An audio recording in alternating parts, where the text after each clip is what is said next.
Good morning, everyone. Virgo here. It is Tuesday, October the 8th, 2019. As most of you guys were able to see yesterday, my internet was knocked out by a very bad car accident that occurred on Sunday evening. So, you guys actually are about ready to hear a video that I did Sunday evening and had every intention of uploading it for you Sunday evening as a special report. Unfortunately, the accident occurred and I was unable to upload anything until this morning. So here it is, the report that I did on 5G and health hazards. And this was, again, a special report that was supposed to go to you guys on Sunday evening, but didn't make it there. So when you hear me talk about how it's Sunday, promise I haven't lost my mind and I'm on my second cup of coffee. Everybody have a great day. Good evening, everyone. Virgo here, and happy Sunday to everyone. It is October 6th, 2019, and this is a special report that I put together for you guys with regards to something that many of you have been asking me about for about the last 8 months. That has to do with 5G and any potential health hazards. About 8 months ago, I did a report that I was very uncomfortable with giving to you guys any kind of actual stable answer in terms of what my feelings were about 5G and health hazards. I stated that I felt like there needed to be additional research done simply because of the fact that there was so much controversy with regards to this. I spoke to three scientists myself, one from MIT and one from Harvard, and another one that was totally outside of the school spectrum altogether, that was private. And two of them told me that they felt that there were significant health hazards. They felt this way specifically because of testing that had been done from the year 2000 on by a Dr. Curry.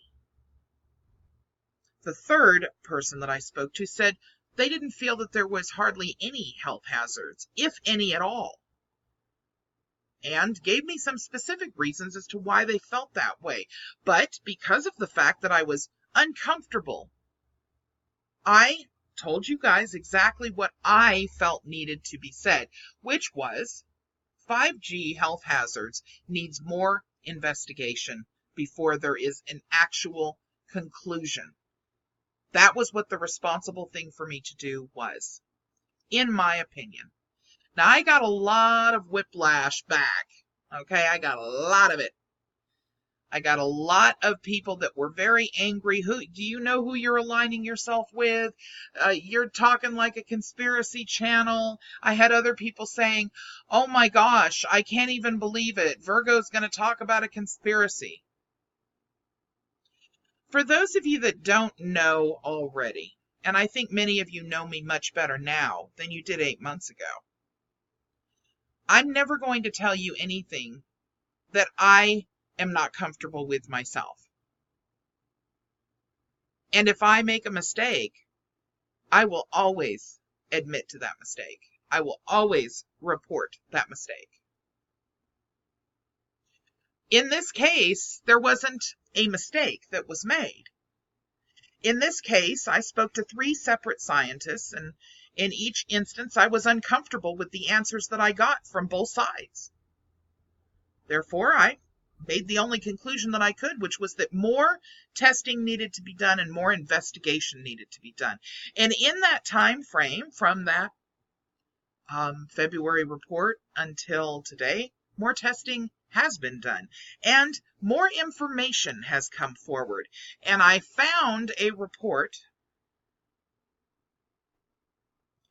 that actually mentioned the Dr. Curry that one of those very alarmed scientists talked about. I'm about to read to you a New York Times article that is extremely interesting, and it is based completely on Dr. Curry's findings from the year 2000 when he started doing some investigating for a school that was looking at putting wireless into the classrooms for 250,000 students in Broward County. let's take a look at that and actually think about the fact that all of the information that's in this New York Times article is something that is very, very relevant to what we're seeing across social media and the web in terms of misinformation and erroneous information. This literally is the stuff that horror stories are made out of. The 5G health hazard that isn't is the name of the actual article. I will link it in the description of this video. We're going to be talking about how one scientist and his inaccurate chart led to unwarranted fears of wireless technology.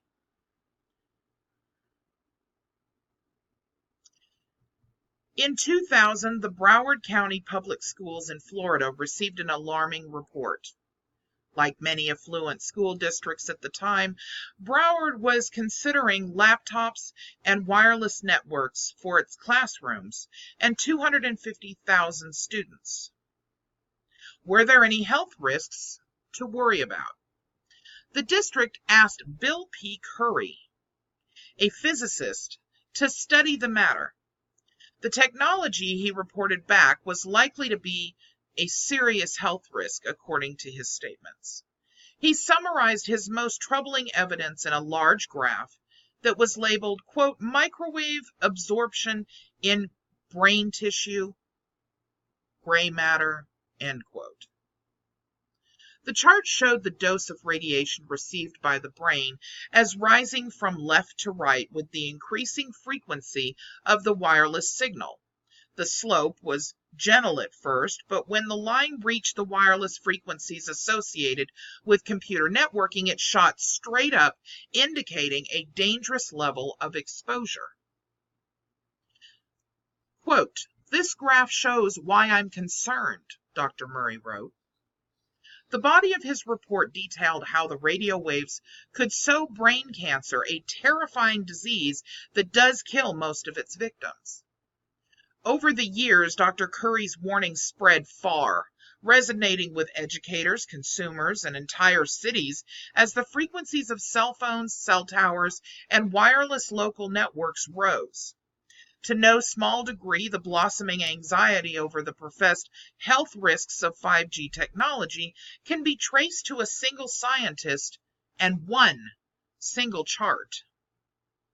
The one you're looking at on your screen right now.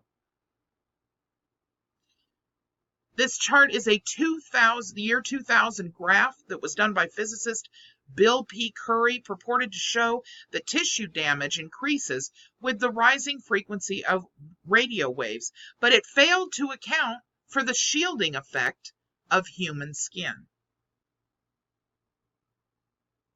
Dr. Curry and his graph got it wrong. According to experts on the biological effect of electromagnetic radiation, radio waves become safer at higher frequencies, not more dangerous. Extremely high frequency energies such as X-rays behave differently and do pose a health risk.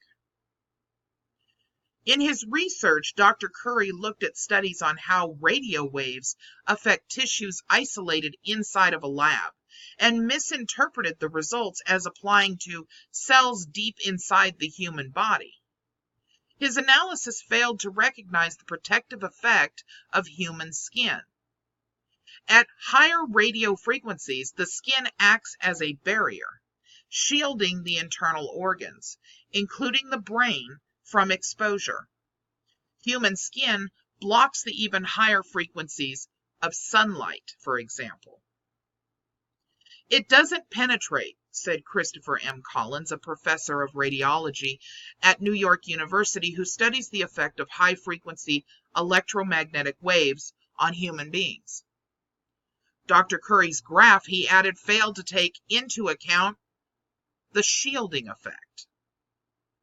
Dr. Marvin C. Ziskin is a professor of medical physics at Temple University School of Medicine, and he agreed. For decades, Dr. Ziskin explored whether such high frequencies should sow illnesses. Many experience, he said, supported the safety of high-frequency waves. Despite the benign assessment of the medical establishment, Dr. Curry's flawed reports were amplified by alarmist websites and social media, prompting articles linking cell phones to brain cancer, and served as evidence in lawsuits urging the removal of wireless classroom technology. In time, echoes of his reports fed Russian news sites noted for stoking misinformation about 5G technology. What began as a simple graph became a case study on how bad science can take root and flourish. I still think that there are health effects, Dr. Curry said in an interview. Quote, "The federal government needs to look at it more closely." Dr. Curry was not the first to endorse the idea that advances in wireless technology could harbor unforeseen risks. In 1978, Paul Brodeur, an investigative journalist, published The Zapping of America, which drew on suggestive but often ambiguous evidence to argue that the growing use of high frequencies could endanger human health. In contrast, Dr. Curry's voice was authoritative. He became a private consultant in the 1990s after federal budget cuts brought his research career to an end. He had degrees in physics 1959 and 1965 and electrical engineering in 1990. His credentials and decades of experience at federal and industrial laboratories, including the Lawrence Livermore National Laboratory, seemed to make him a very strong candidate to conduct the Broward study. He was a very bright guy, recalled Gary Brown, an expert in the district's technology unit who worked with Dr. Curry to prepare the reports. But Dr. Curry lacked biological expertise. He could solve atomic and electromagnetic puzzles with ease, but he had little or no formal training in the intricacies of biomedical research. In the year 2000, Dr. Curry, writing on letterhead from his home office in the Chicago suburbs, sent the Broward District 2 reports, the first in February of the year 2000 and the second in September of that same year. The latter study went into superintendent, the school board, and the district's head of safety and risk management. The frequency graph in the second report was far more detailed. Its rising line bore annotations noting that precise locations for the wireless network dose and far lower down for radio, television, and cell phone signals. Here we go. Here is the graph here.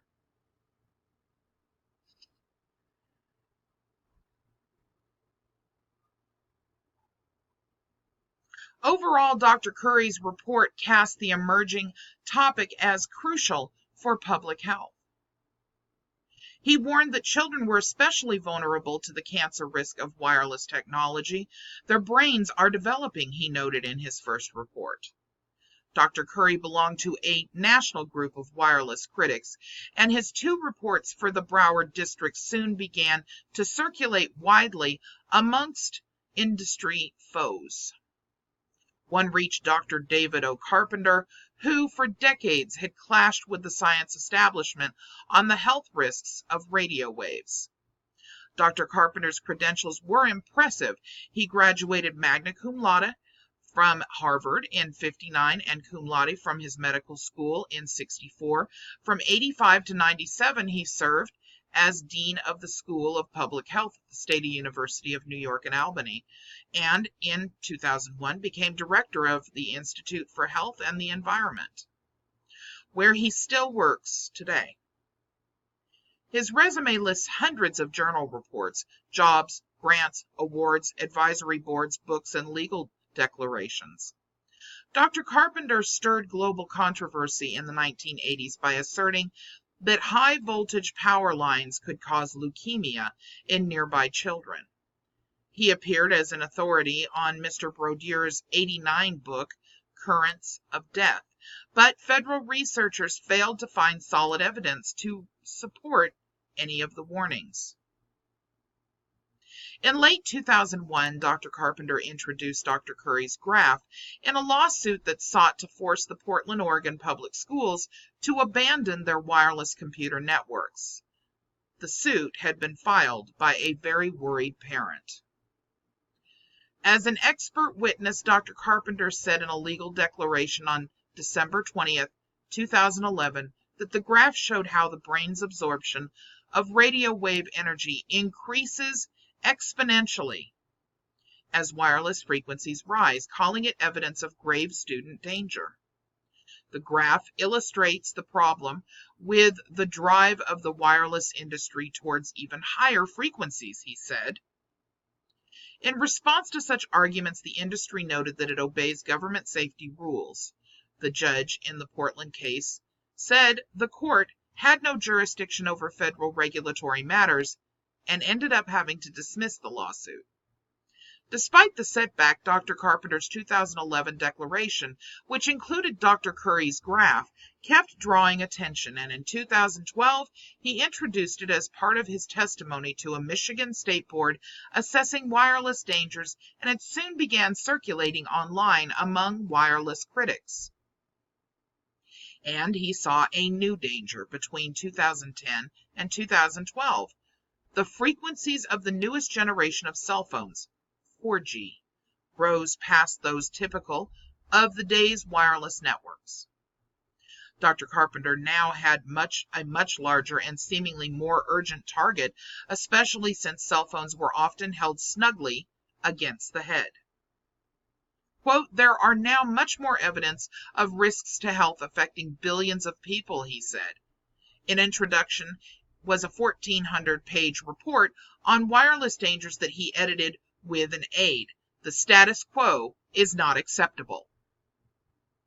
His bioinitiative report, released in late 2012, gained worldwide notice, but mainstream science rejected its conclusions. Two Oxford University researchers described it as, quote, "scientifically discredited." Unbowed, Dr. Carpenter worked harder to revise established science. In 2012, he became the editor-in-chief of Reviews on Environmental Health, a quarterly journal. He published several authors who filed alarmist reports as well as his own. Rapid increase in the use of cell phones, increased risk of cancer, male infertility, and neurobehavioral abnormalities, Dr. Carpenter wrote in 2013. In subsequent years, as the frequencies of wireless devices continued to rise, an associated risk of brain cancer was repeated uncritically, often without attribution to Dr. Curry or Dr. Carpenter. Instead, it came to be regarded by activists as an established fact of modern science. Quote, "The higher the frequency, the more dangerous," end quote, according to Radiation Health Risks, a website in reference to signals from 5G towers. The idea was echoed by similar website 5G Exposed. Quote, "Higher frequencies are more dangerous to health." On a page entitled Scientific Discussion, overall the site bristled with brain cancer warnings. Recently, Dr. Carpenter told RT America, a Russian television network, that the newest cell phones represented a dire health threat. "The rollout of 5G is very frightening," he said. "Nobody is going to be able to escape radiation." In recent months, the network has run a series of segments critical of 5G technology. The higher the frequency, the more dangerous it is to living organisms, the RT reporter told viewers in March. The show described children as particularly vulnerable. The new cell phones are to employ a range of radio frequencies up to dozens of times higher than those Dr. Curry identified 2 decades ago as endangering students' health. But mainstream scientists continue to see no evidence of harm from cell phone radio waves. "If phones are linked to cancer, we'd expect to see a marked uptick," David Robert Grimes, a cancer researcher at the University of Oxford, wrote recently in The Guardian. Yet we do not see an uptick in cancer. In a recent interview, Dr. Carpenter defended his high-frequency view. You have all this evidence that cell phone radiation penetrates the brain, he said, but he conceded after some discussion that the increasingly high frequencies could, in fact, have a difficult time entering the human body. There's some legitimacy to that point of view. He noted that in cities, 5G service requires the placement of many antenna towers because walls, buildings, rain, leaves, and other objects can block the frequency signals. That's why they put the towers so close together, he said. Quote, the waves don't penetrate. If human skin also blocks 5G signals, Dr. Carpenter acknowledged, maybe it's not that big of a deal. Dr. Curry is now 82 years old. In an interview, he said he no longer follows the wireless industry and disavowed any knowledge of having made a scientific error at all. Quote, they can say whatever they want, Dr. Curry said of his detractors. I'll leave it to the young in the business and let them figure it out. All right, so this will give you guys kind of an idea of where this report is going. There are major researchers in cancer research that have researched these studies that I was unaware of when I made my first report on this. There is not an uptick in cancer due to 4G or 5G anywhere that it's available. There has not been an increase due to cell phones or anything of that sort that's ever been able to be linked in reality. So with that being said, and now knowing where the original report and one original graph from one actual physicist came from, that all of these people are waging their bets on, with many other scientists on the other side that are saying that there is no connection between 5G and health hazards rather. I have to say that we do need to pay attention to what the actual scientists that are studying today, that are researching for cures for cancer, that are actually looking at what's really happening with the frequencies in terms of a higher frequency being less dangerous than the lower frequencies, so on and so forth. That is something that we need to pay attention to. It does appear, after looking at the majority of the reports online, on websites and social media, that we have a group of alarmists that are actually attempting to try to make it seem like 5G is an absolute killer, when in reality, it's not. Even Dr. Carpenter came back after making some very alarmist reports and said, it's just not that big of a deal. Truthfully, I honestly think that we're looking at, yet again, another set of conspiracy theories. And you guys know that I'm very cautious with what I tell you. This is the reason why my very first report said there needed to be more investigation done. But there has been now. And the truth is, 5G, it's just not that big of a deal. You're welcome to do as much research on this as you'd like. But when you do, please be sure that you're looking at verifiable facts that are valid. Don't look at conspiracy websites. Remember, everybody, if there truly were some plan to turn mankind extinct, there wouldn't be anything for the elites to rule anymore. Everybody take care and have a great day. Bye-bye.